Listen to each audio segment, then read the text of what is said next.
friends, welcome back to Homestead on a Prayer. In case you're new here, I'm Jennifer, and welcome to our little homestead in progress.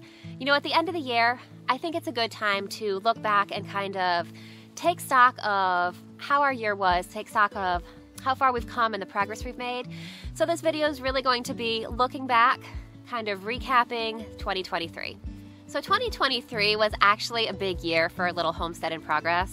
I mean, it's pretty easy, I think, to feel like we didn't accomplish that much in the course of a year. But when I actually take the time to look back at it, there was actually a lot that happened in 2023. So the year started off cold and slow, you know, as years in the cold northern states tend to do.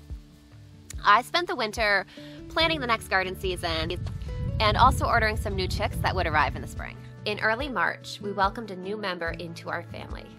My sister adopted a kitten, and she let us know that his sister was also needing a home. We met Belle and knew right away that she belonged with us.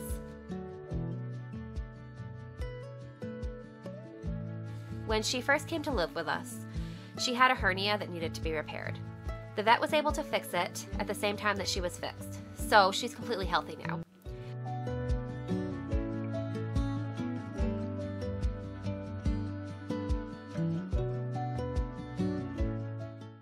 It took Milo a little while to accept her, but they're great friends now and get along for the most part.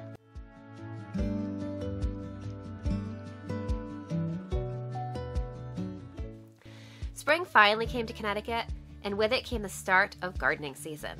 With all of the uncertainty in the world, not to mention rising inflation and grocery costs, investing in a little more food security seemed like a wise plan.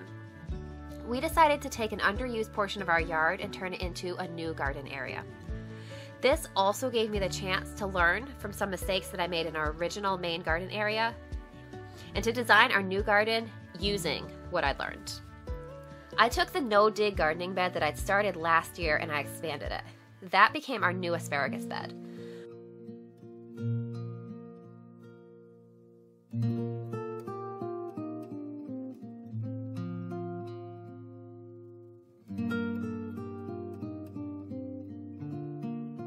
Unfortunately, my raspberry patch also decided to expand into this area, so that's a battle that I'm going to have to fight next year. If you have any suggestions for that, I'm open to hearing them.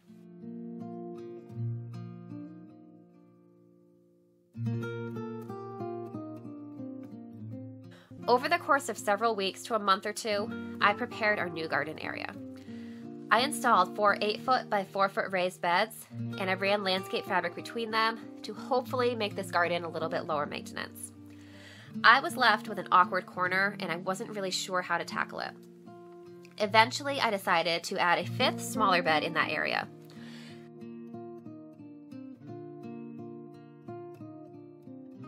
Then I installed a paver walkway, partly to allow access to the other side of the garden beds, and also to protect the stone wall.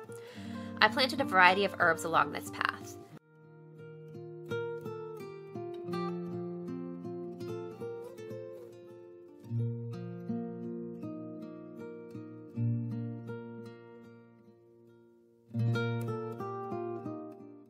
My goal for this garden area was to be both practical and beautiful. Once I had the garden beds laid out, I started covering the walkways with wood chips. Our town had hired a local tree company to cut down some trees on our road, so the woods across the street from our house had plenty of wood chips. I took many trips across the street with a wheelbarrow. I loaded up wood chips, and I brought them back to cover the new garden pathways.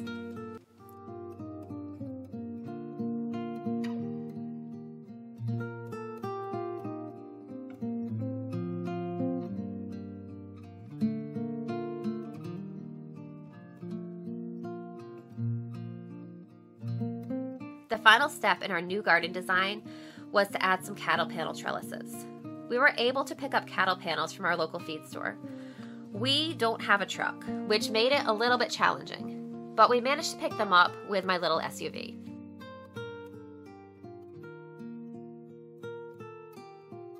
Dan and I installed 3 cattle panels in arches between our new raised beds. We wanted to add more vertical gardening space as well as beauty to our new garden. Even though we didn't really use them to their fullest potential this year, I'm looking forward to growing lots of food on them next year.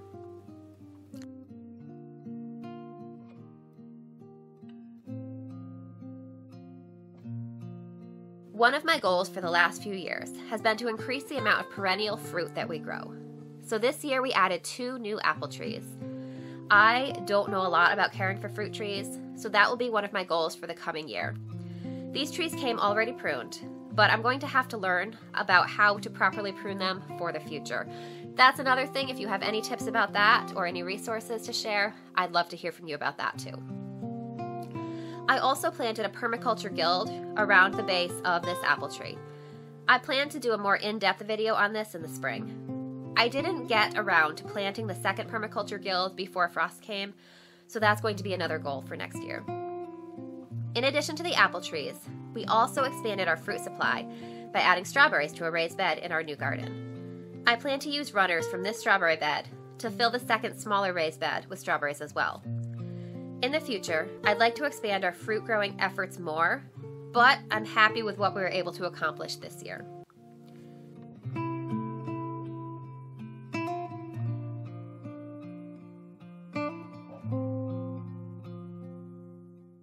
In May, our baby chicks arrived. I got our original chicken flock as started pullets, basically as teenagers. So this was my very first experience with raising baby chicks. Like seemingly all animal babies, they're so cute and small, but they grow so fast. We actually received 6 chicks, but unfortunately one was very weak and died shortly after arriving. The other 5 chicks thrived and grew really quickly. After a couple months, it became clear that one of our female chicks was actually not a female, and that's how we ended up with Clint. So far, he's been a good, friendly rooster. I'd love any tips that you have on keeping a rooster friendly, because my yard needs to be a safe place for my kids and my family too. He's a beautiful rooster, and we've really been enjoying having him so far. We did end up having to get a white noise machine for our bedroom due to the fact that he does sometimes crow in the middle of the night when he gets startled.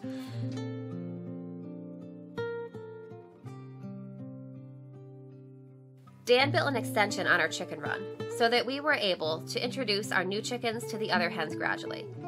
We plan to add a removable door between the runs, probably in the spring, so that the chickens can have more space. We still want the ability to separate the 2 runs for introducing new chicks in the future, or if we have a chicken that needs to be separated for any reason. This actually came in really handy this summer when one of our hens hurt her leg. She had to be separated from the others temporarily. We had her sleep in our house overnight, but we brought her out to the run extension during the day so that she could be near her friends.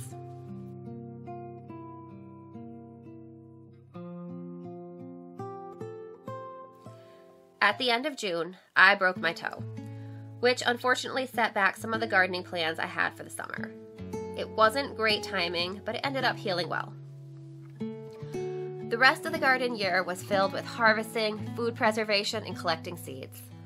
Unfortunately, my attempts at a fall garden were met with repeated disaster, so we didn't really have much of a fall garden at all this year.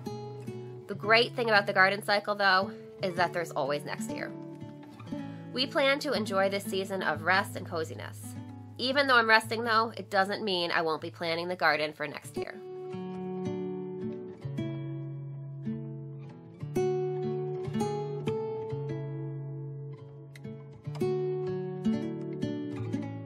I'm looking forward to lots of great progress next year too, and I really hope that you'll join us on our journey.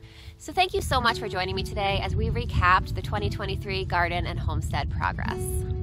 So I wish you all a refreshing season of rest this year and a wonderful new year. We'll see you in 2024.